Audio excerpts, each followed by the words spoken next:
I was trained as a theoretical physicist somewhere in the mid-80s in particle physics.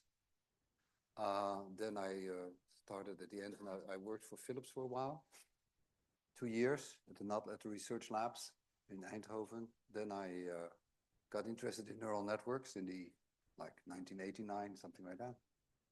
And I saw most of the neural network and AI machine learning development in the 90s and the 2000s. When it got really exciting or really popular, let's say, put it this way, around 2006, 2008, I sort of left the field because it got too industrial for my taste. Conferences like NIPS, NeurIPS, now called NeurIPS, got very, very big. You know, from a conference of being basically 500 people to a conference that's now attending 20,000 people. A very, very different kind of environment where scientists were replaced basically by consumers who are looking for new technology to implement in their companies. It was an extremely successful field.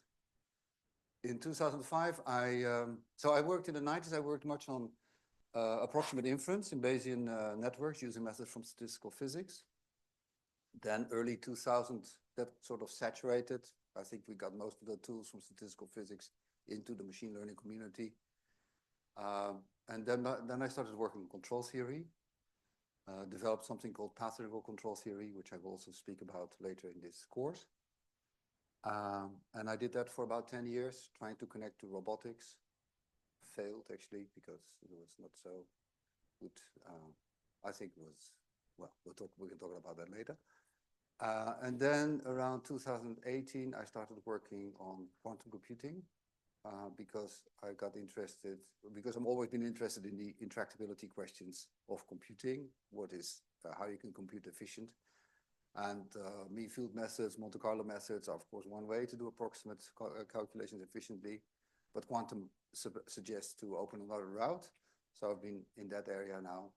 And my latest work is what I'm very excited about at the moment, is the application of path integral control theory to quantum computing problems. And I probably have not time to talk about that, but if you want, if you're interested, you can approach me individually. So I'm very excited to be here and to teach to you. And I hope it will be interesting and on the right level. And to get started, let me ask the first question. Who speaks Dutch? Okay, that's a few. Who lives in the Netherlands? Okay, that's a few more. Germany? France? Wow.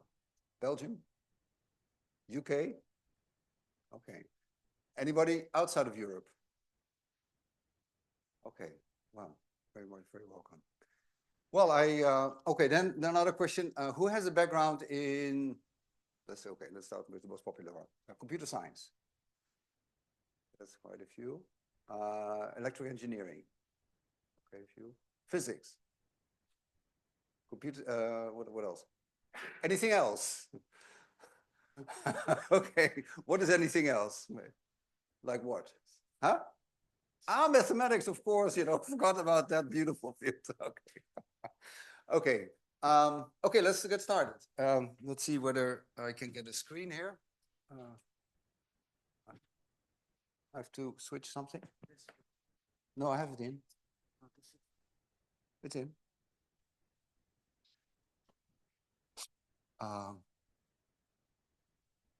Yeah, maybe that one. There we are. Okay. So this is, I basically said already. So this is what I roughly do. I've been working on Bayesian methods. I've been working on control theory, quantum computing. Oh yeah, I'm involved in a little company that is doing a missing person identification. This is a basic application in forensics, where they try to connect bodies that they find with the families that miss somebody, like plane crashes, but also now in Spain, we're looking for missing persons from the Franco era, Interpol. Yeah, so, okay, that's a little bit the scope of the things that I have been involved with. So control theory is about, optimal control theory is basically, I'm here now, I want to be somewhere else later. How do I get there in the fastest, best way? And you see this little guy being hit, almost being hit by this big guy. And so the big guy tries to hit the guy. So it's moving this tree trunk. And there's a cost involved, energy of the path to move the tree trunk. And you can do that in different ways, in optimal ways, suboptimal ways. And optimal maybe spending the least energy. And so that's one part of the cost. And the second part is the end cost. How well does he hit it on the head, or does he just stay 1 meter away? So there's an end cost. How well do you achieve the task? And the control is, of course, the end result is a function of the whole trajectory of actions that you take. And so this optimization problem is in essence the optimal control problem. Now there is, we're talking primarily after setup about stochastic optimal control. And stochastic optimal control is control of a dynamical system which is subject to uncertainty. That can be different types. You may not know where the wind is blowing from tomorrow. It may be in your plant. There may be noisy components in your plant. There may be unknown parts of your plant that you know certain parameters you don't know. There may be latent states that you don't know. There may be those basically, so there may be system identification may not be complete. So on having this noise in the problem, you could argue, well, we have noise, so we have a noisy system, so we get a noisy solution. That's all of it. But it's actually much more interesting, as I will illustrate with this little example. So this spider is walking home, and it can either walk over the bridge. I drew this thing myself, by the way. So I'm very proud of this drawing. So it can either walk over the bridge, or it can walk around the lake. So if there's no noise in the problem, then the spider just takes the shortest path, which is over the bridge. And so that's the optimal control solution. Now suppose that the spider has been drinking late at night and slightly drunk, and as you all know, that if you drink, that if your intention is to go right, there may be a 10% probability that actually you end up going left. So this is not so good, particularly if you go over this little rickety bridge. So there's a fair possibility that you fall off the bridge, and as we all know, that spiders hate to get wet. So therefore, there's a certain very high cost associated with this path now to go over the bridge, and therefore the optimal solution now changes from that it's the best path is to go around the lake. So the morale of the story is, by adding a little noise to the problem, the solution doesn't change a little bit, it changes qualitatively.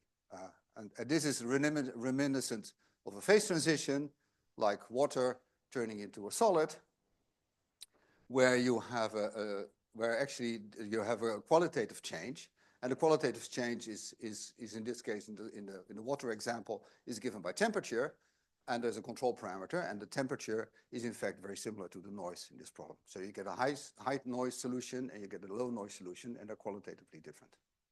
So this is what makes stochastic optimal control quite interesting. Now, actually, in reinforcement learning, these kind of phenomena don't really very much happen because actually, well, other teachers will talk about reinforcement learning, but the way I understand reinforcement learning is that it's not really taking a very principled approach towards the noise. But so this is something we can discuss. Okay, so control problems are delayed reward problems. It's the problem that you do something now and you get a reward later. And examples are motor control. So I want to reach for my glasses. I have to make a sequence of actions and it has to end up here at the glasses. Finance, I have to do a sequence of buy and sell actions to get a high reward, a high profit. And learning itself, actually, life itself is sort of a delayed reward problem. If you think about sort of a very minimalist view of life, that you want to maximize your financial income, then it's a good idea to go to school and then later have a career and not do it the other way around, for instance. So there's a certain planning involved, that you first get some skills, and then with these skills you can do certain things. So you view your whole life and the whole learning, what you learn, you can view that as actions you can view your whole life as a finite horizon control problem. Okay. So the types of control problems that we have finite horizon control problems. So there's a fixed horizon time. And so then the dynamics may explicitly depend on time, and also the environment that depends on time, and the control also then explicitly depends on time. You can have infinite horizon control problems in which you may have discounted reward and you get to the field of reinforcement learning. You may have total reward where you just have the sum of the rewards, and of course that sums up to infinity. But then if you have absorbing states in your environment, states where you go where you never get out anymore, sort of a pit that you fall into, then you can mathematically show that that is well behaved. Or you can have average reward. So you take the sum over all times, and you divide it by the time length, and you sort of get average reward. Okay. Average reward is sort of, sounds interesting, but it's sort of funny because in average reward, it doesn't matter what you do on the short term. Right? So if you do first something very bad and then do optimal, or I do first something very good and then do optimal, in the average reward, it doesn't make a difference. So it's not so nice in that respect. Okay, so these are issues. We can have discrete dynamics, or discrete states or continuous states. We can have discrete or continuous time. We can have observable versus partial observable. So I can have a robot, for instance, with a camera on it. It's staring here in this corner. It sees an image. That's the state that it sees, but it doesn't know where it's staring at this blackboard or it's staring at that blackboard, right? So there's hidden variables that make the control then very difficult. Okay, so these are all kind of issues. So I will, in the first lecture, well, actually, to be honest, I have a lot of material, have you seen on the slide? So there's almost 200 slides on there. I hope basically to get through the first 100 in these first 4 lectures, which is the 3 today. There's 3 today? No, there's 2 today. 2 today, yeah. In the 2 today and the one on Thursday. But I also want to leave a little bit. I can be flexible. I can adapt and do things more or less, and depends on how the interest goes. But let's just see how it goes. Okay, these are the lectures. Let's talk. Okay, and this is some extra stuff that I have. So we can, yeah. So I have some comparison about the path integral control and RL, some applications, multi-agent systems, some new features, some different things. We'll see how this all goes. Here's some material we'll find. Basically, this first thing is covering much of the first part of the lecture, so you will find almost literal that text. This is a paper that's interesting for those who have a little bit more of mathematical interest in the theory of stochastic processes to deal with the path integral control. This is a well-known book by Bert Kappen, which I use in some of the early part. This is the website where you find all the material and the exercises. So there's also the exercises, and this is some general page I have about control theory where you find different pointers. Okay, let's start with the most simple control problem, which is a discrete time, discrete state, no noise, fully observable, finite horizon control problem, okay? And I will explain to you what the Bellman equation is. And from that, you can, if you understand this very well, then you can basically intuit a lot of the other more special, more sophisticated cases. So we have a state which is called X. Is there a pointer?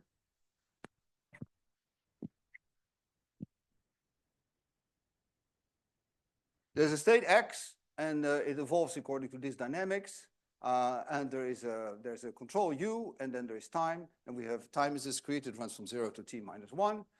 And then if we give an initial state, x0, and we give a control sequence, which is u0 to ut minus 1, which is MATLAB notation, this way. So then we can, so of course, if we give that the initial state and all the controls, we can compute the whole state trajectory, x1 to t.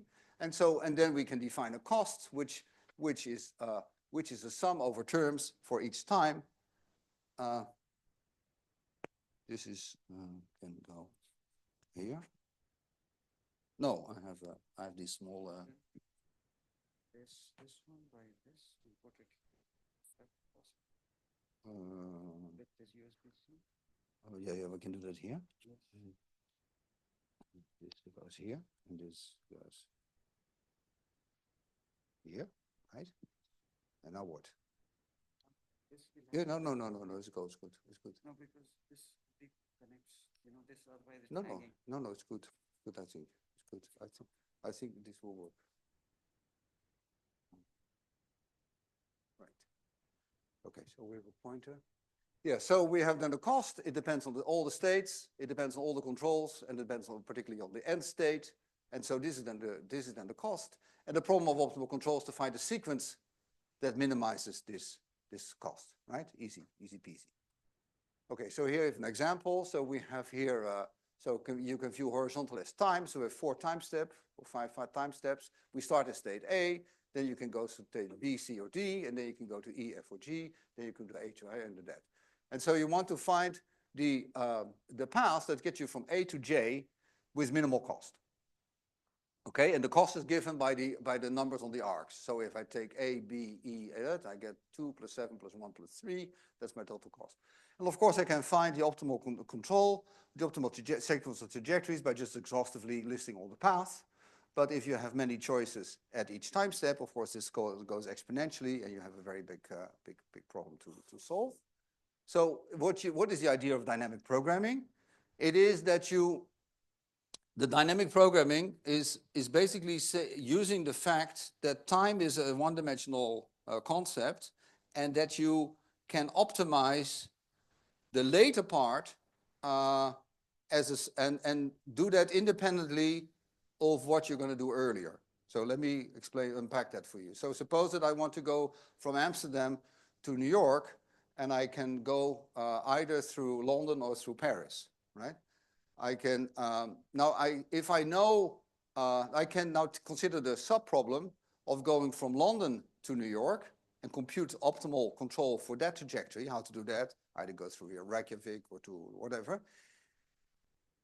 I can do that. I can solve that problem, and I can solve the problem going from Paris to New York and get the optimal solution there. And then, in order to decide what is the optimal way to go from Amsterdam to New York, I go from Amsterdam, I can take the cost from Amsterdam to London, plus the optimal cost that I already computed from London to New York, versus from Amsterdam to Paris, and then the optimal path from Paris to New York, right? And this is the idea of dynamic programming. So I start at the end, and I start by saying, okay, if I want to go from H to J, well, there's only one path, the cost is 3. If I want to go from I to J, the cost is 4. If I want to go from F to J, I can either I pay 6 and then take the optimal path from H to J, or I pay 3 and take the optimal path from I to J, right? And this is the idea. This recursion is so there you can take one step back. So going from C to J, you go either from C to E, and then the optimal path from E to J, or you go from C to F, and then the optimal path from that, etc. Right? So this is the way that dynamic programming works. So in formulas, you define something called the optimal cost to go. So the optimal cost to go is the solution of the control cost that I showed you earlier, but at an intermediate time and an intermediate state. All of them, right? Any of them.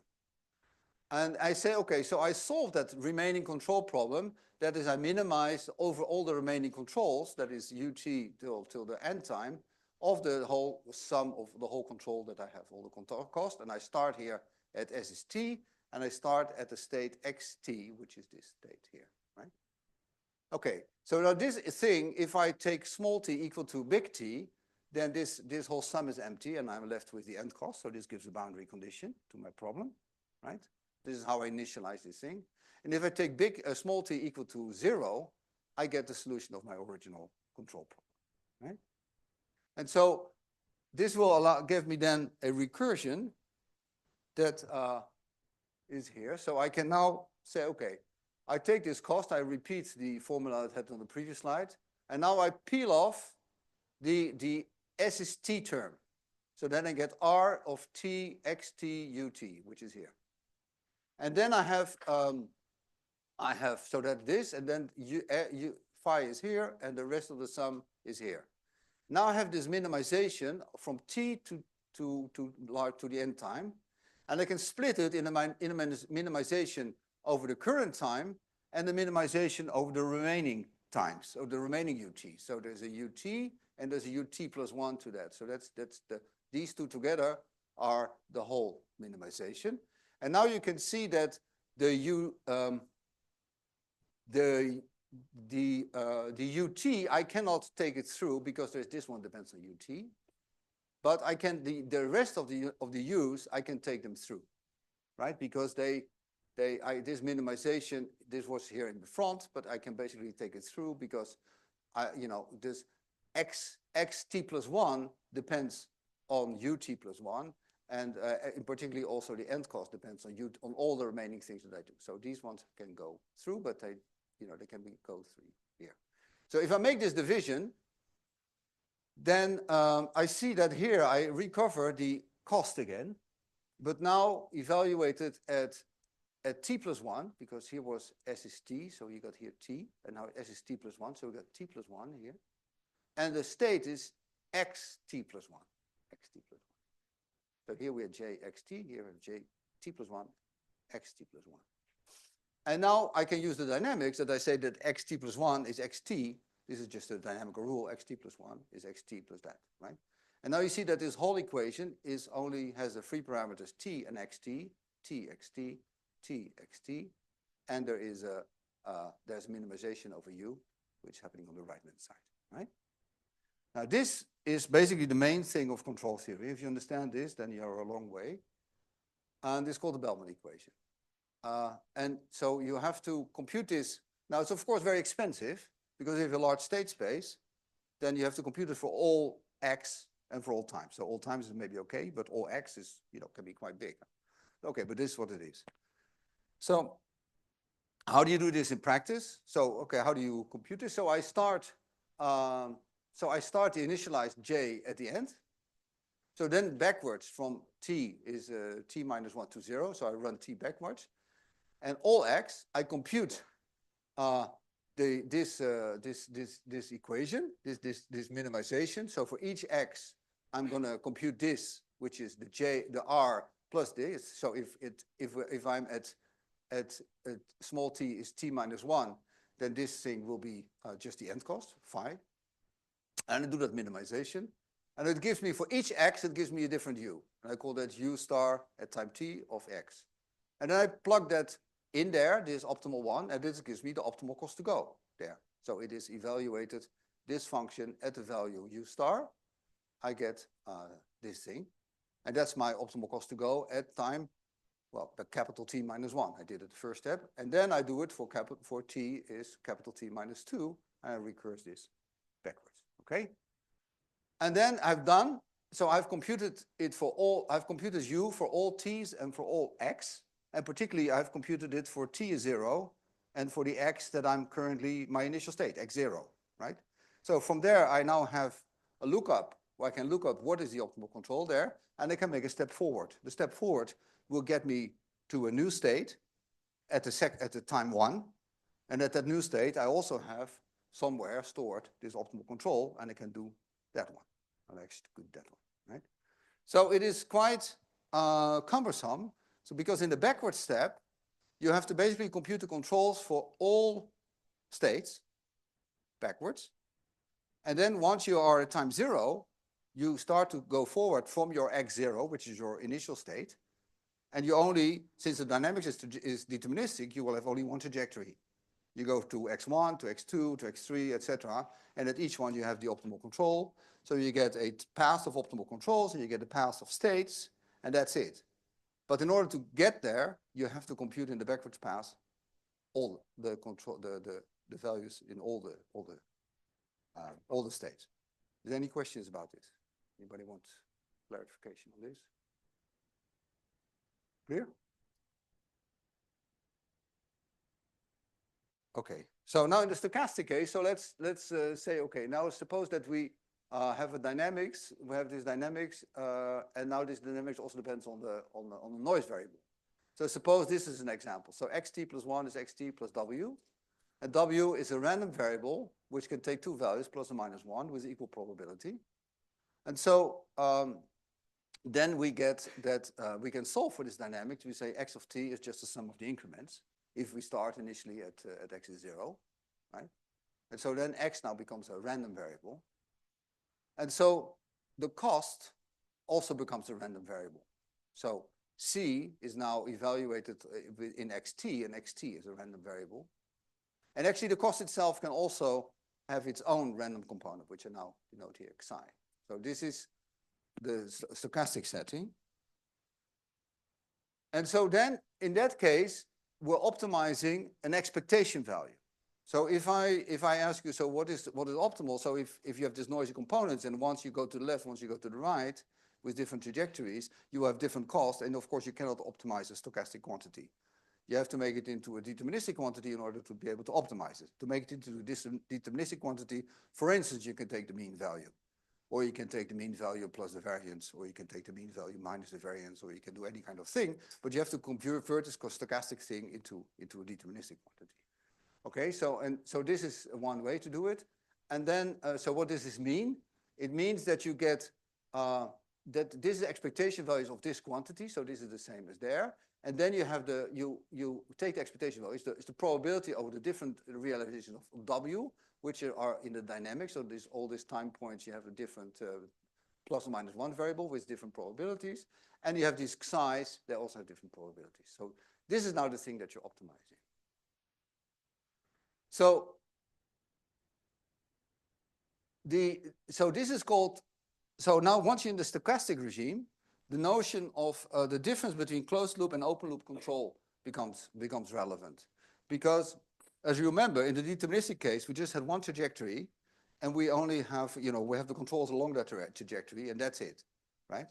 And so you can think of it that although the control depends on the state depends on time in a deterministic way. So you could think the control just depends on the time. And so you just get a time-dependent optimal control along that optimal trajectory, right? But as soon as you have noise, you maybe go left or right. And maybe if you go right, you have to steer to the left. And if you go left, you have to steer to the right. In other words, your optimal control now depends on the state, right? If I want to go there and I'm wiggling here or there, then I have to steer in a way which depends on my intermediate state, right? It's state-dependent control. So here's the state-dependent control. And so you can call it a policy, which is the concatenation of all these control functions, which are time-dependent. So for each time, you have a different control function. And so now we have this dynamics, and then we can say if once we have fixed this policy, we know which control we're going to use, we can evaluate, in principle, this expectation value. And now the optimal control is given by the policy, that is the set of functions that minimizes this quantity. Yeah, that is then the optimal policy. Okay. So in that case, you can also get a Bellman equation. So you get it in a stochastic case. So you now have that the cost is a minimum. So basically, I will not do the derivation, but essentially these expectation values, they will come here in here. So you take a minimization in each time step of the expectation value of the immediate cost and the next cost. Okay, and then you optimize this. This is done. Okay, so let's take a very simple example. Let me see how I do in time. I have till 10:30. Okay. So yeah, let's do this example. So we have, I have a little ice cream store. It's very small. I can only store 2 ice creams, 0, 1, or 2 ice creams, and then every day I go out. Well, I first have to have an estimate of how much ice cream I'm going to sell that day. So I'm going to fill my inventory. I'm going to buy, if I have still 1 ice cream left of yesterday, I can buy 1 ice cream. If I have 0, I can buy 2. If I have 2, I cannot buy anything, right? So I have a state space is 0, 1, 2. In the morning, I buy ice creams depending on how much I think I'm going to sell. And then I sell during the day, depending on the demand. And I can sell a bunch of ice creams, but if I'm empty, then I have nothing left. And then, so that's how this works, right? Okay, so I have, this is my stock, this is my variable amount of ice creams at time t. And then the action is the order at the beginning of the period. So the maximum, so the control, you can order 2 minus x. And then this is the demand, W is the demand. So how many I'm going to sell? How many people are going to come to buy an ice cream from me? So 0, 1, or 2. And so And I know from past data, I've learned a problem from statistics. I learned that that I will, with 10%, I will sell nothing. With 70%, I will sell 1 ice cream. With 20%, I will sell 2 ice creams. And if people want 3 ice creams, I have nothing. Basically, I cannot sell. I'm selling no. So the cost of purchasing. So now the cost is so if I buy in the early day, I buy 1 ice cream. It costs me 1 unit. So it's proportional to the number that I buy, and the cost of the stock is at the end of the period. So if I start at the beginning of the day with X, I buy U ice creams and I sell W, then at the end of the day, I have this amount left, and I want this to be as close as possible to 0. Because if it is positive, I have had too many, I have to store too many ice creams that I shouldn't have bought because I'm not selling them. And if this number is negative, I could have sold more. So I want this number to be as close as possible to 0. Right? So my control problem is that the next state is the previous state plus the bunch of I buy minus the bunch that I sell, and then maximize by 0 because if it's less than 0, it gets lost. And the cost at each time is U plus this, and from this small horizon from 0 to 2. So this is a little problem, and so you can think of it as a stochastic process, which so if your stock at time t can be 0, 1, or 2. The stock at time t plus 1 can be 0, 1, or 2. If you have bought nothing, then the probability that you sell nothing, then you go from 2 to 2, that's 0.1, from 1 to 1, 0.1, 0 to 0, 0.1. It's, 1, because this is, so if you go, this is because of the excess. And then if you go, probability that you sell 1 is 0.7, going here, etc. So you get this stochastic process. So you now can apply the Bellman equation. So we start at times 3, then the cost is 0. This is the end condition. So we can do that, and then we can compute J at time 2, filling in here J at time 3, which is 0, doing this minimization with these formulas. So here you see it. So a J at time 2 is the cost, the immediate cost, plus the end cost, plus the J at time 3, but J at time 3 is 0. So it's just this. I get the expectation value with respect to this. So I have to minimize with respect to the controls, which can be between this thing. So I have U2 plus this expectation value is 10%. It has W as 0, so I get X2 plus U2. 70% W is 1, and 20% is this. And so I can do this minimization. I can solve it for the different values of X2, and I get here this result. So if I do it, for instance, for X2 is 0, I find that U2 is 0 gives this, U2 is 1 gives this, U2 is 2 gives this. So I find that the minimum is obtained for U2 is 1. So I find that U2 for X2 is 0 is 1. This is the optimal control. And the J is the 1.3, right? So this is just how this works out. And I can then repeat this for all the time steps. And I find basically this, that this is what we just did. So if the state is 0, I just found here. If the state is 0, the optimal one is to buy 1, right? That's what we find here. So if the state is 0, the optimum is to buy 1, and the optimal cost to go is 1 plus 3. If you do it for 1 or for 2, you will find that the optimal purchase is 0. You find these costs. And then you can do it, then we're done with this stage. We can go 1 back, etc., and iterate this. In this particular case, you find actually that for all times, the optimal control is the same. It's always 1, 0, 0, 1, 0, 0, etc. Well, of course, this is a particular, this doesn't have to be the case, but this just turns out to be with the numbers like this. Okay, so this is how you see the Bellman equation in action. Here we have another example. This is a continuous state example. It's 2 ovens. We have oven 1, oven 2, and we have an initial temperature T0 of a product. And then we put it in the oven, and we get we get a new temperature, and this new temperature is a convex combination of the old temperature and the oven temperature. So you find that the new temperature is 1 minus A times the temperature of the incoming product times A plus the control value that you put the temperature of the oven. Okay, so this is your dynamics, and it happens here and it happens there. And then we have a control cost, which is that we want the final temperature, the X2, we want to be as close as possible to a target temperature, which is X star, right? And that has a certain cost with a parameter R that we can say big or small if we want it more or less important. And we have the cost of keeping the ovens at a certain heat, and that is proportional to the heat squared. Okay, so that is U0 squared plus that. So this is our control cost that we want to minimize. And we want to find the optimal control for U0 and U1. And now this is a particular instance of something called the linear quadratic control problem. It's linear because the dynamics is linear. So it's linear in X and it's linear in U. So there's, for instance, no X times U term appearing here, right? That means linear, okay? Linear dynamics. And it's quadratic in the cost. So the cost is at most a quadratic function of U and X. Linear quadratic control problem.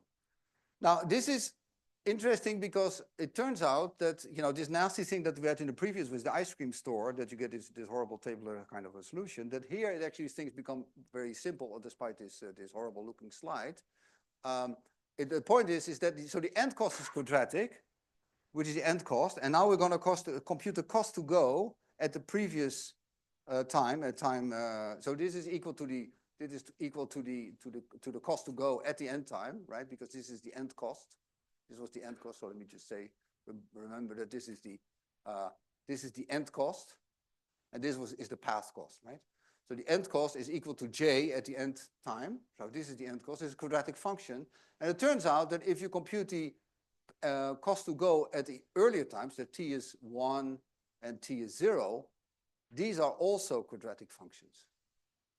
They just look very difficult, but they are very simple because this is just a quadratic function of x1 with here's a constant. And this one is also just a quadratic function of x0 with a constant, right? So you see that in this case, this Bellman equation has a solution which maintains its quadratic shape. And that's very important because whereas I said that, you know, in general, you have to solve this Bellman equation for arbitrary states, here I have a possibility in this case to parameterize the optimal cost to go, which is this J, and you can actually write it and we'll see JXT, you can write it as some X transposed P of T X plus alpha T of transpose times X plus beta T. So this is the general story. So this X is a vector. This is a matrix. This is also a vector. This is a scalar. So in general, for these linear quadratic control problems, you can parameterize the optimal cost to go with these functions without losing the optimality. So the optimal shape is of this form. And of course, then you only have to solve for the P, alpha, and beta, which this is an n by n matrix, and this is a vector, and this is a scalar. And these solutions given by what's called the Riccati equations.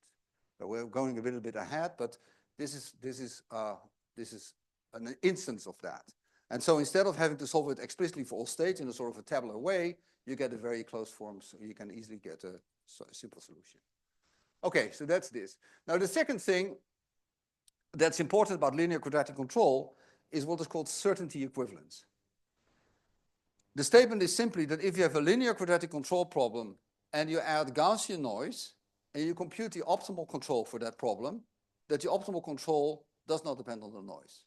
In other words, the optimal control for the noisy case is identical to the optimal control for the noiseless case. This is a property of linear quadratic control problems. And my whole spiel about, you know, stochastic optimal control being so interesting, of course, then is not true for the linear quadratic case, because then you get the same solution. But for nonlinear case, you get different things. But in this case, so how does that work? So it's quite easy. So if we say, now, okay, I changed my oven problem by just adding here this noise term here. right, to the dynamics. Okay.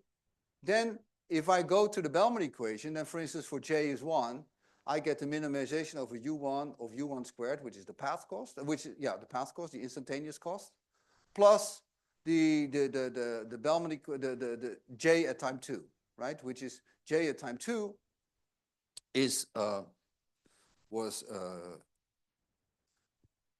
J at time 2 was this one, and I have to fill in the dynamics. X2 is following the dynamics. So here we have we fill in the dynamics, which is this. This is the R times X2 is this one minus it. So this X2 in here. And now if I minimize this, so it's very easy. So this square, I can get the terms without W1, which is the previous one that we had before, with W1 being equal to 0. Then we get a double product term, and then we get a W1 squared. And the double product term is linear in W1, and the expectation value of W1 is 0, so that term falls out. So we only have this W1 squared term, which doesn't depend on U, so the minimization is not affected by W1, right? And so you get the same optimum, and this is an easy way to show that your linear quadratic control problem has this property, and this is called, in the literature, it's called certainty equivalence. So the uncertain solution is equal to the certain solution. But it doesn't hold for nonlinear quadratic control problems. Be aware of that. So you check that. Okay, so here is a first exercise that we're going to be looking at, and it's in the case of bandits. So this is an exercise for you to work on in the tutorial, and I will just explain it a little bit what it is. So it is an exploration versus exploitation problem. So we have a K-armed bandit. Agent is in a room with a collection of K gambling machines, each called one-armed bandit. The agent is permitted a fixed number of pools, H. Any arm may be pulled in each turn. The machines do not require a deposit to play. The only cost is wasting a pool playing a suboptimal machine. When arm I is pulled, machine I pays off 1 or 0 with unknown probability Pi. What should the agent's strategy be? Right? This is a typical exploitation problem. I have 2 arms, say. I pull 10 times one arm, the same arm. I pull it 10 times. I get 5 times, I get a win. 5 times I get a loss. What should I do? Should I continue with that arm, or should I try the other arm? Right? This is the essential exploitation problem. So exploration is try new arms. Exploitation, stick with the good arm. So this we can formulate as a finite horizon control problem in the following way. So first, suppose that if I pull arm I pull it Ni times, and it gives Wi payoffs. So Wi, and 1 minus Ni minus Wi payoff 0. So I get this pursuit. When Pi is known, we can compute the probability, right? So we can say the probability of the payoff, of these payoffs, this number, is just given by the binomial distribution, right? It's easy, everybody knows this. So this is just, so I get the probability Pi, I get success, so Pi to the power Wi, 1 minus Pi is number of failures, to the power n minus the number of failures. And then I have this combinatorial factor that I don't care in which order the payoffs come off, right? So this is the probability. Okay, but we don't know Pi, right? This is the problem. Okay, so now we're going to do a little bit of basic statistics. So here we introduce something called the beta distribution. So we have a continued variable, so a little bit, intermission, advertisement. Stay tuned. So it's x is in 0, 1, and we have 2 integers alpha and beta, larger than 0, and we can have a distribution over this variable x that is going to be our Pi later. So this is the probability of x can be, there's a distribution called the beta distribution, is this, and it's x to the power alpha minus 1, 1 minus x to the power beta minus 1. And so it looks, if you take x equal to Pi, it looks very much like this distribution. And then, okay, so then, but this is a distribution over x, and this was a distribution over w. So w is a count, right? It's 1, 2, 5, 7. We now have a distribution over X. So this is the PI. So in order to, so this distribution has this form, which is similar to this distribution, same shape, but it has, of course, a different prefactor, which is for normalization. So this factor is all, what it does is to make sure that this integral is equal to 1. Okay, you integrate over the interval from 0 to 1, and this integrates to 1, and this is then the factor you have to put in there. And these are factorials. This distribution has a property that the expected X, so this distribution, if you have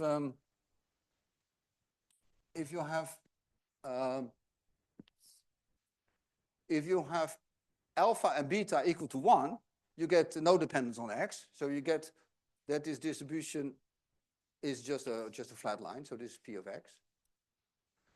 If alpha and beta are positive, you get something like this. And if alpha and beta are larger than 1, and if they are less than 1, you get something like this. Okay, this is roughly how they look. And you can look at the expected X, which is basically given by alpha over alpha to be plus beta. So you can think of alpha and beta, what they call in the literature pseudo counts. So it's as if you have pseudo statistics. Yeah, just a minute. Pseudo statistics that give rise to alpha of the type X, alpha 1s, and 1 minus alpha, and beta 0s. And then this would be the expected value that you get. Yes, a question. Yeah. No. They are continuous. Yeah, so you can take alpha and beta 0.1 or something like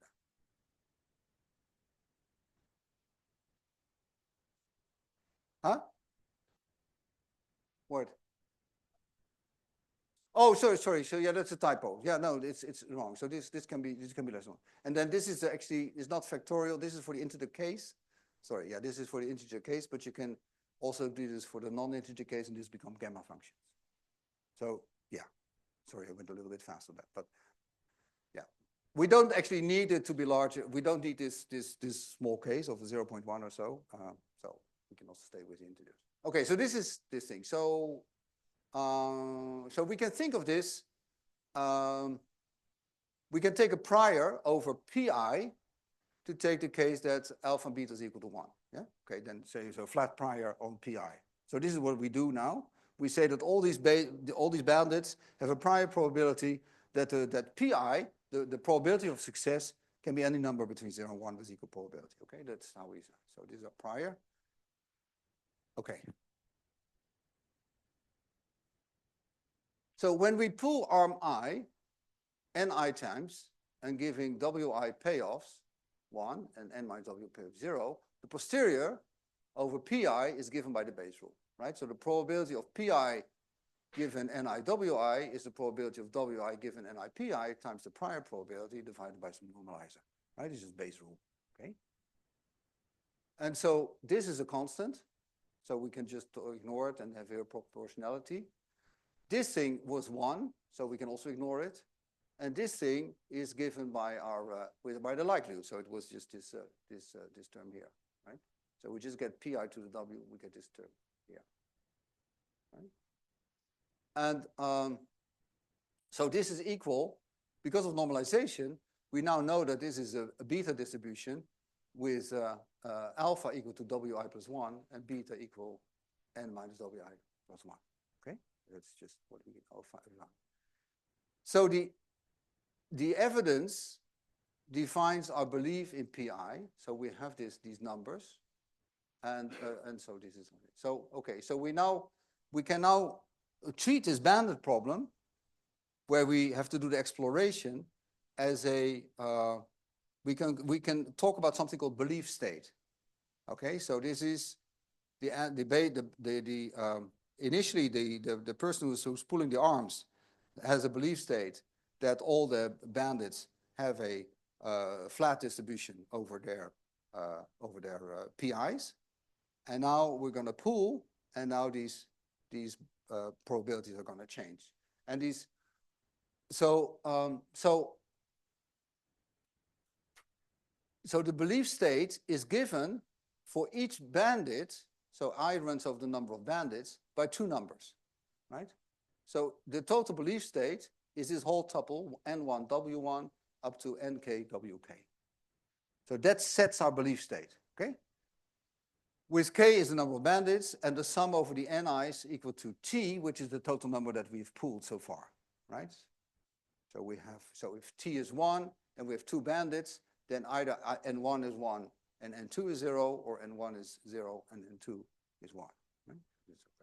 So this is that. So, okay.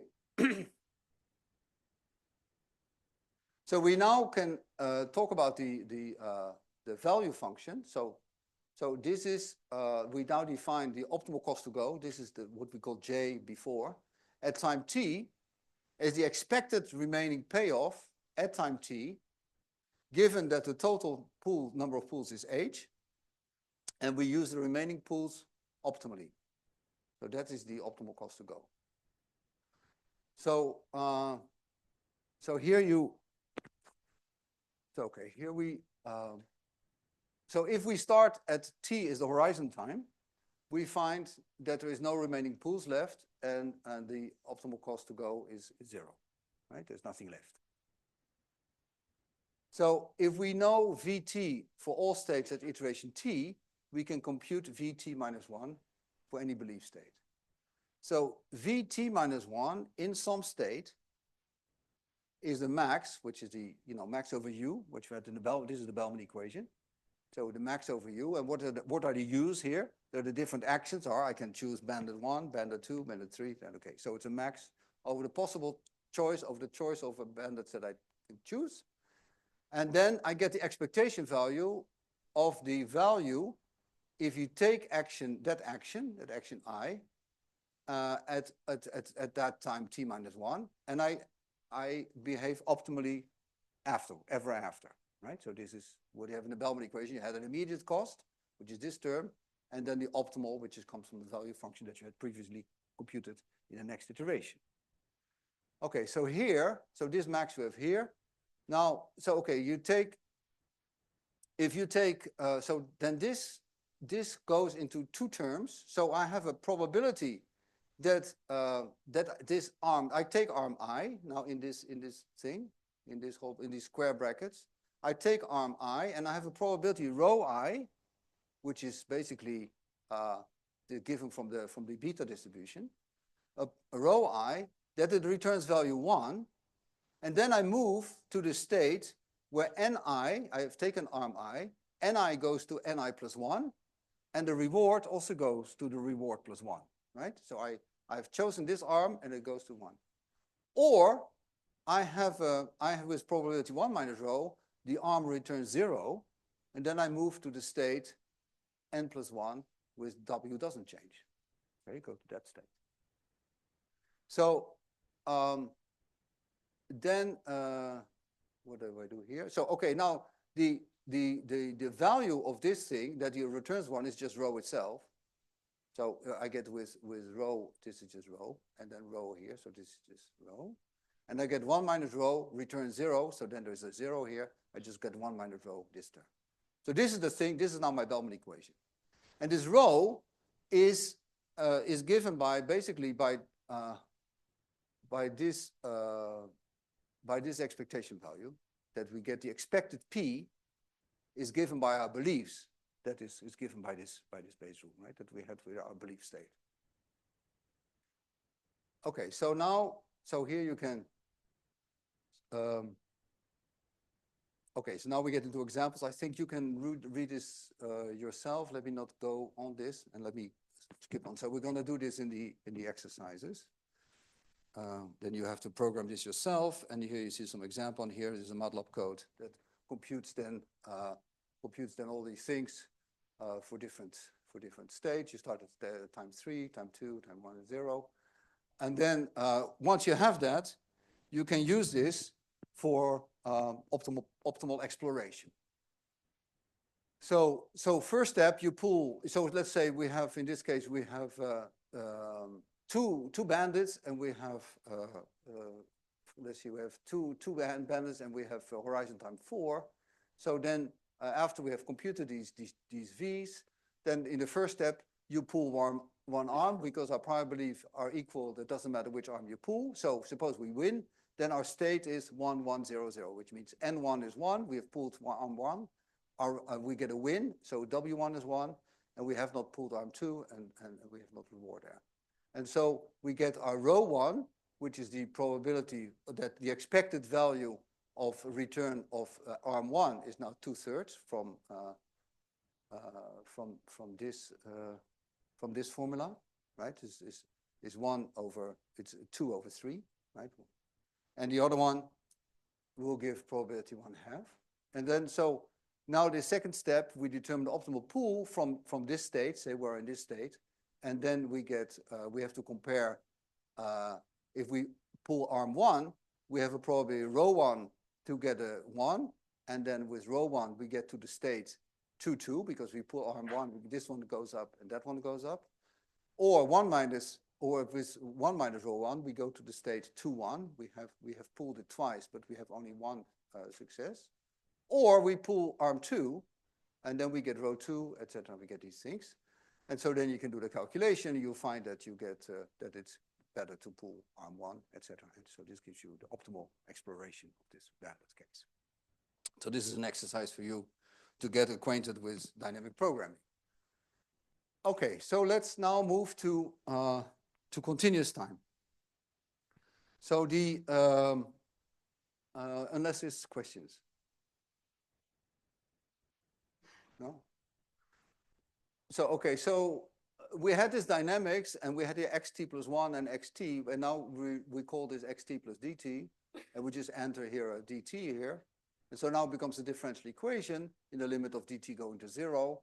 And our cost was a end cost plus a sum, and now the sum we replace by an integral.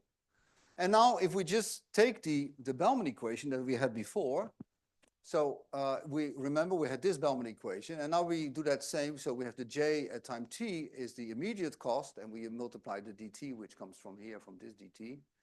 And we have the j at t plus 1, which now becomes t plus dt, and the x at t plus dt is this here. So this is just the same using the notation where we replace 1 by dt. And now we do if we assume that the solution is smooth, we do a Taylor expansion.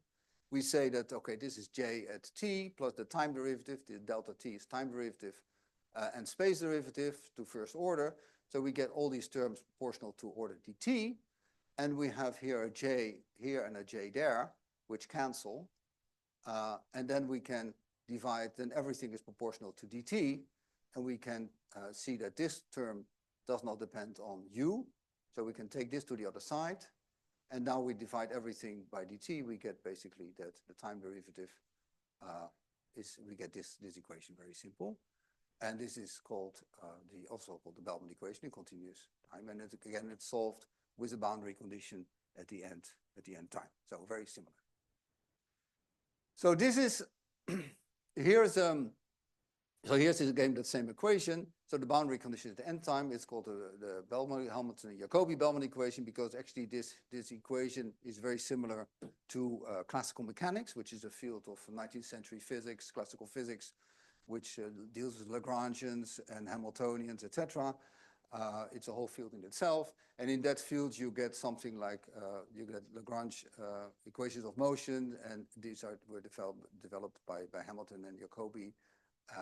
And so this physics is very similar to that physics, and that's why it's called the Hamilton-Jacobi-Bellman equation. Bellman was an engineer from the 50s, I think, and did this control formulation.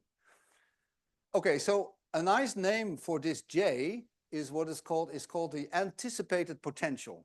So you can think of this control solution as J as having a boundary condition at phi. You can see as phi is a potential that lives at the end time. So this is a slice of space at time t, and this is a slice of space at the end time. And so the phi is maybe this shape at the end time. And what this differential equation does, it morphs this shape into a shape at an earlier time, right? And that's the shape that you're dealing with now. And in that shape, you're going to compute the optimal control. Typically, you can think of the optimal control as the gradient of this J.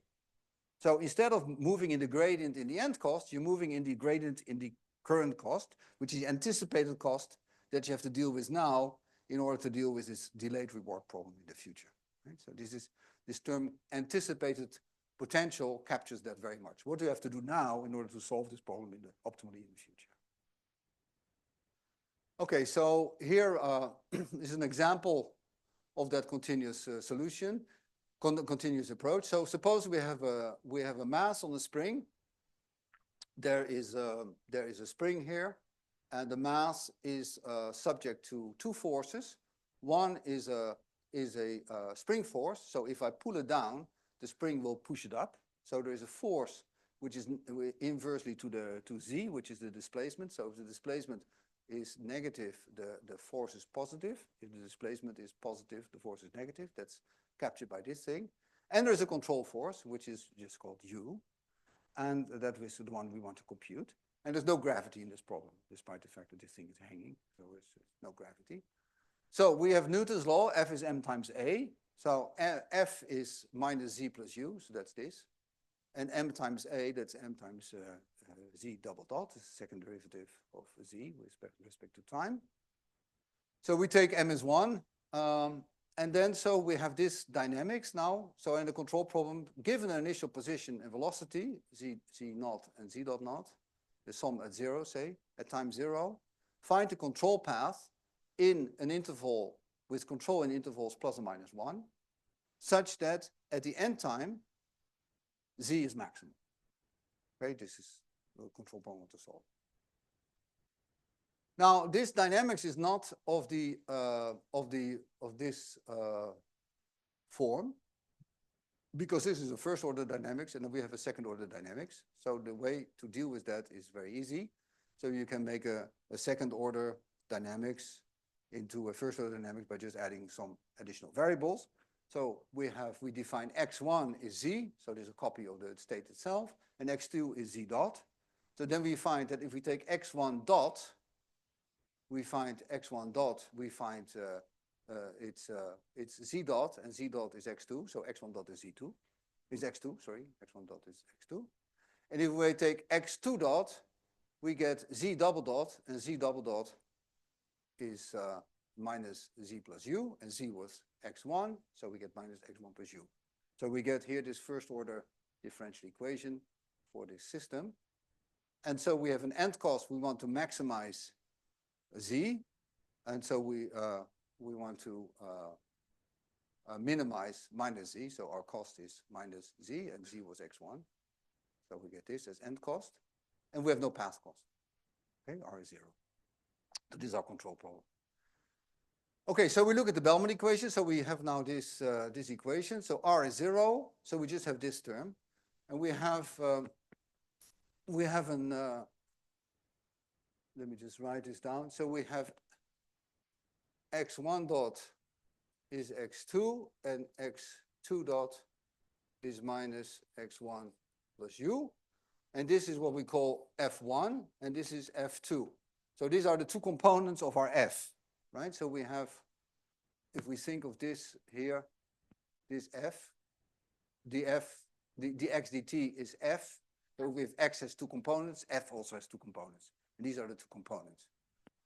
And so the Bellman equation, we need to compute f1 dx1j plus f2 dx2j, right? These spatial derivatives. That's this term here, right? This is, of course, if x is two-dimensional, we get two components, f1 ddx1, f2 ddx2. So this, if we fill this in, then we get here, this is x2 dj dx1 plus f2, that's minus x1 plus u dj dx2.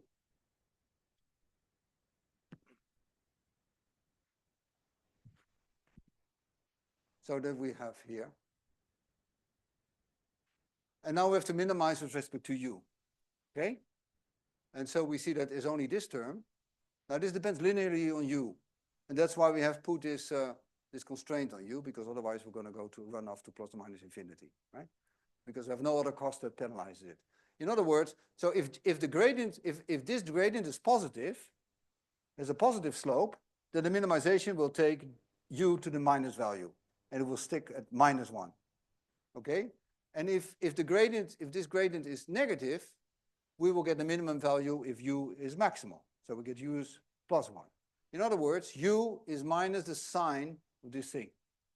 This is the optimization of this thing here. And if we put it back in, then we multiply this thing by its sign, we get absolute value. So this is our Bellman equation. We solve it for here. Now, okay, so now we can stare at it for a long time and see how we solve this, this Bellman equation, because J is a function of x and t. So how do we solve this? Now, it turns out that, that the solution can be found of this form. And this is just a piece of magic that I put in here. So we say J is parameterized by a function of time times x1 plus a function of time times x2 plus some constant. And if I then put that in here, I just put J in there, and I get a function. So I get the derivative. I get basically equations for psi1 is psi2, psi2 dot is minus psi1, and alpha dot is this. So these are. So if you fill this in, we have to just do the exercise. Well, it's also an exercise to do this. So you get these equations. So now I have to solve these for all t with the boundary condition. So we have boundary condition on J, which implies boundary condition on phi1. We wanted the boundary conditions. The boundary condition of phi was that phi1 at the end was minus x1. That means that that it says phi1 has to be equal to -1, right? And the phi2 has to be 0, and alpha is equal to 0, because that if that phi2 and alpha 0, we get the end cost, that boundary condition. And so now we can say that the optimal control only depends on the gradient of J. Now, if we take the gradient of J with respect to x2, we see that it only depends on phi2. In particularly, it doesn't depend on alpha. So this third equation we don't even care about. We don't have to solve it because we're only interested in the optimal control. So we only want to solve these two equations. And now you can easily see that this has a solution in terms of sines and cosines.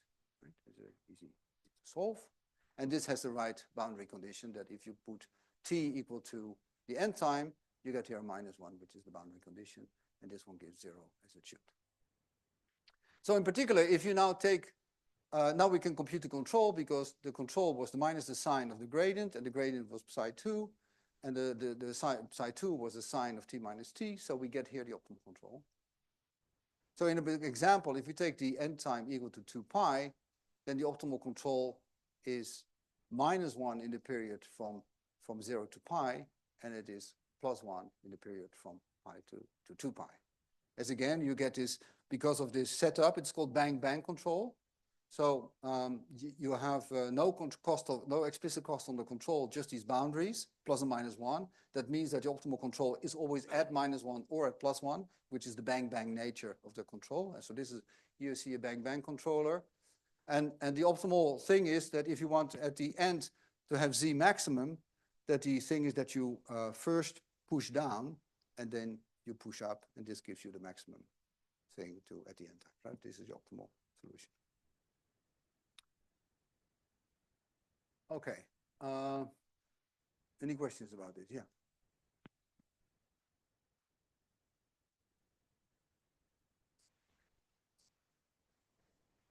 Yeah.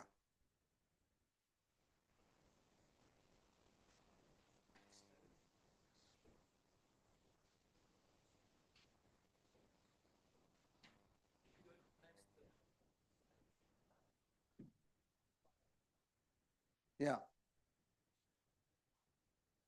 Yeah.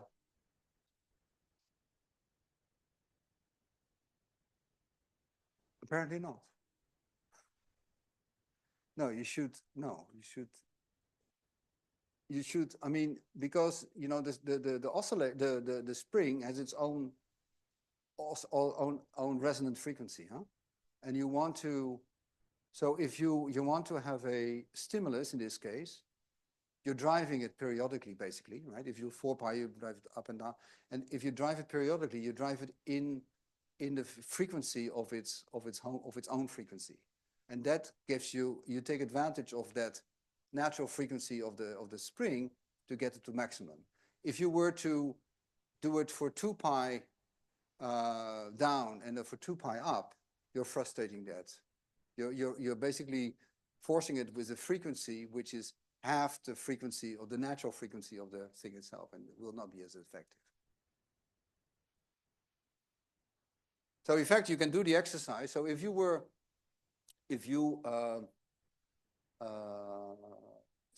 solve this for psi1 and psi2, and you also solve it for alpha, which is basically this, you get the value of j, and you can then take t equal to 0 and x your initial state, and you can verify whether this solution is in fact has a lower cost to go than the one that you're proposing, which has the different periodicity.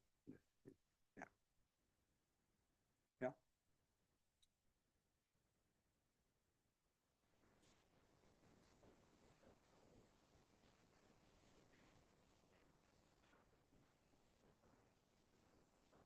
Here, yeah. Is that? What? Yeah. Okay. There's really none. There's really none. It's just a lucky coincidence in this case that you can do it because of the simplicity of the dynamics. It works out that way.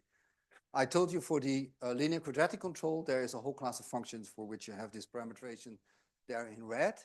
So there you have that that's well established. But in this particular case, I don't know any rationale that is there. Although we will revisit this problem using the PMP, and it will give you a little bit more insight on this parameterization next week. Okay. Good. Everybody good? 10 more minutes. Okay. So Pontryagin minimum principle. And so in control theory, the Bellman equation and the Pontryagin minimum principle are the two workhorses of control theory. I can advertisement, the Bellman equation generalizes nicely to the stochastic case. Pontryagin minimum principle does not. Although there is work on that, but it's quite involved. So we saw that in the Bellman equation, we had our potential at the end time, and we had our anticipated potential, which we computed for all the states. And we're doing the Bellman equation going from the future to the current time. Then we are at the current time, we are at a certain particular position, and then we just trace out one particular control path to the future, right? So we had this backward path where we did the Bellman equation, and then the forward we computed control. And at the end of the day, we only need this solution, this red solution. So it seems like there's a lot of ways, so maybe we can take advantage of that. And that's the idea of the PMP formalism. So we're going to directly try to find the optimal trajectory and the optimal control.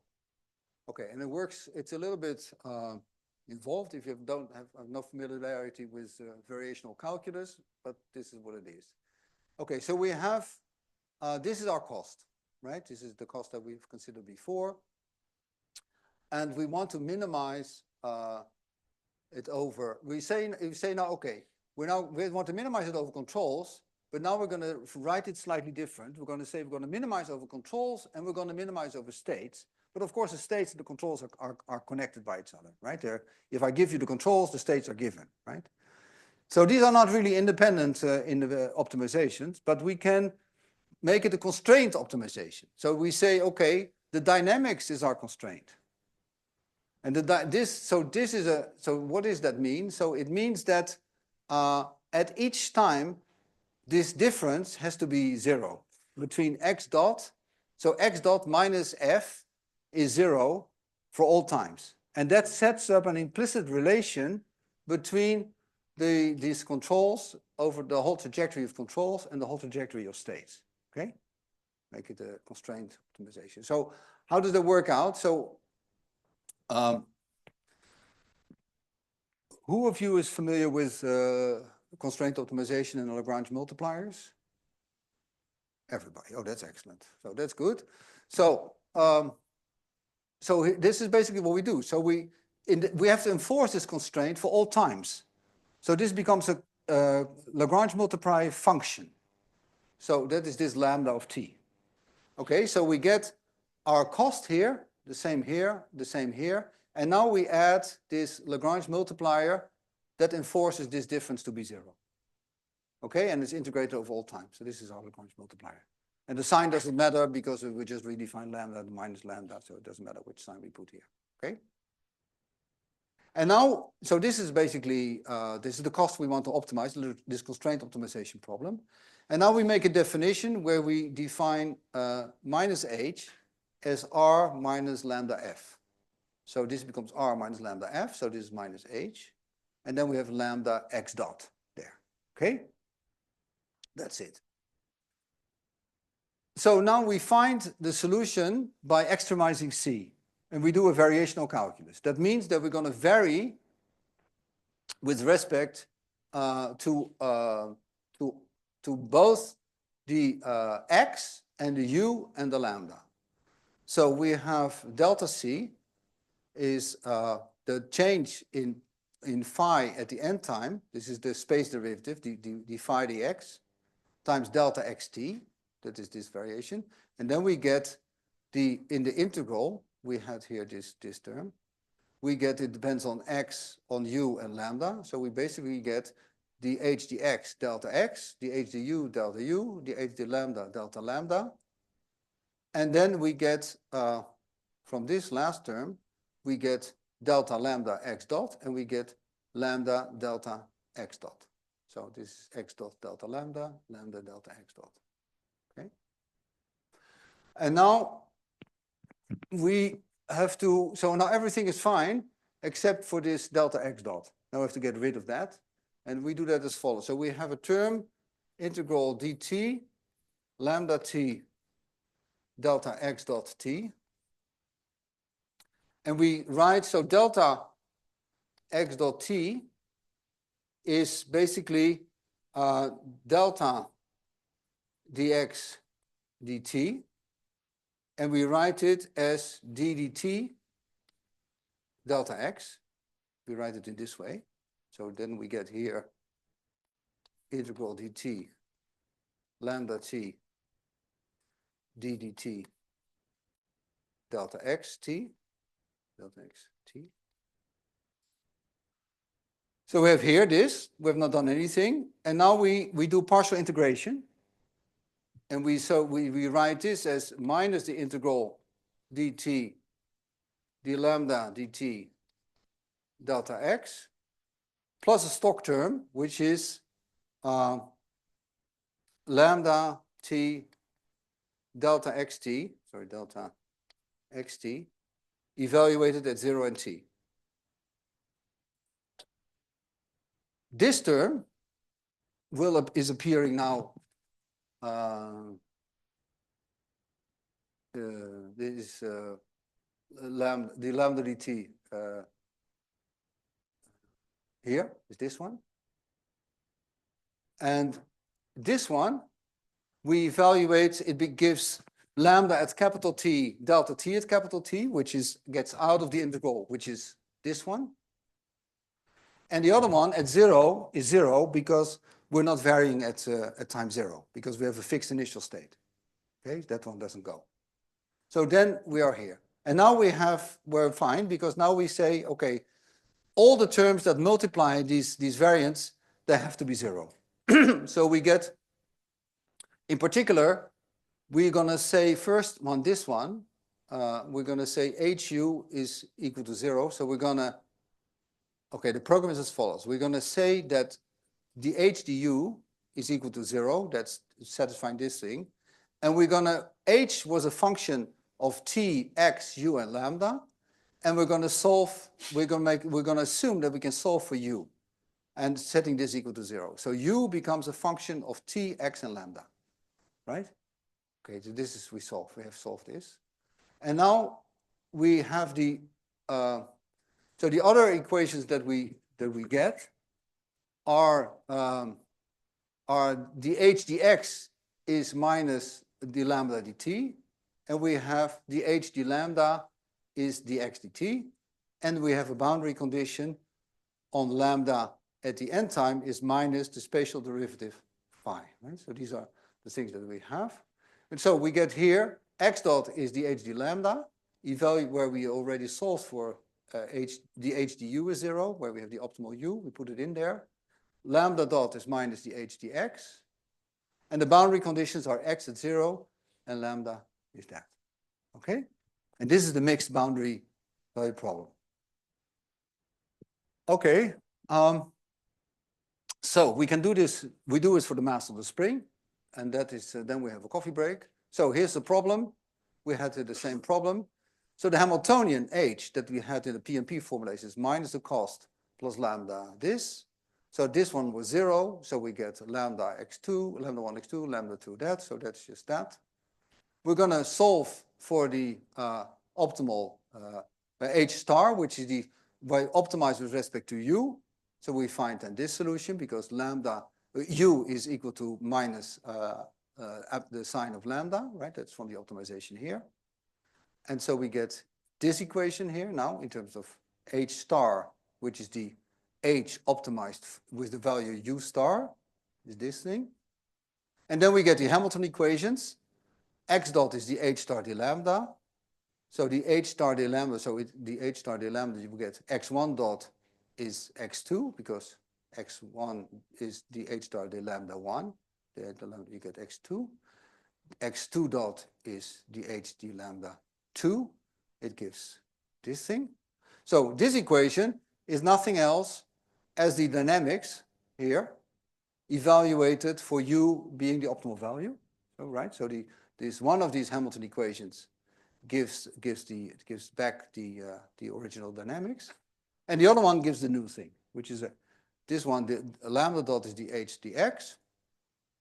So you get lambda 1 dot is minus lambda is lambda 2, and lambda 2 dot is minus lambda 1, and these boundary conditions like this. And so here you see actually that these lambdas are identical to these psi's that we had before in the Bellman formulation of the problem, and that also gives a hint why you get this, why this is the particular solution.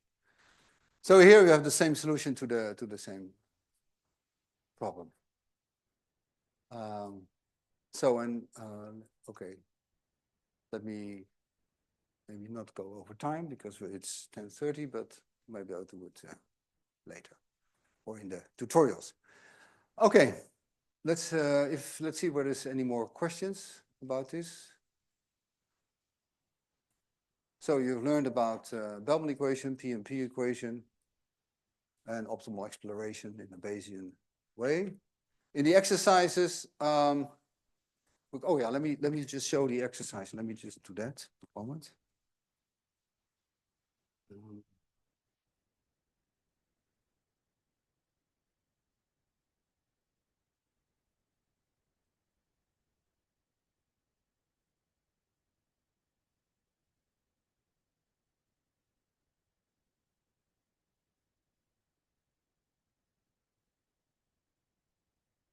Okay, so we have here these exercises. So this is the main exercise: construct a Bayesian solution for the two-arm bandit using dynamic programming. So this is I'm throwing you right in that.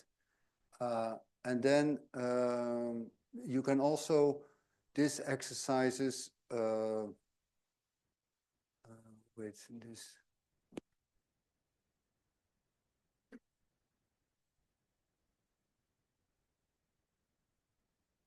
Oh yeah, this exercise 1 also. Sorry, I didn't put it on. But so this is for you to work with this. So you have the mass of the spring problem, and then solve it with when the end velocity is maximal instead of the end state. So you have to go through the same thing and do that. And then so here's a quadratic control problem with just linear dynamics and linear and quadratic cost, and then solve the control problem using the PMP formalism. And this we have not really done, but maybe you can already look at that. But I think with those two problems you will have some fun. And we will, well, okay, you start with that and then we'll see how it goes. If you have want to do more, you can do more exercises on that page. Any questions? Okay, coffee time.